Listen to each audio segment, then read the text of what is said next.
जी, बेटी पिछले 2 वीक पहले यहां पर यूएई में आई थी और बेटी के पास भी जॉब नहीं थी, लेकिन बेटी जब चर्च में आई है, जब हमारी हीलिंग प्रेयर होती है लास्ट में जाकर, तो पास्टर साहब ने जब इनके ऊपर हाथ रख के इनको ब्लेस किया, तो खुदावंद ने अबलीस के सारे बंधन जो बेरोजगारी के बंधन थे, यीशु के नाम से उसने उनको तोड़ दिया और बेटी को बड़ी अच्छी जॉब जो है वो मिल गई है।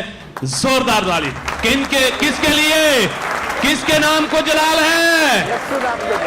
Thank you.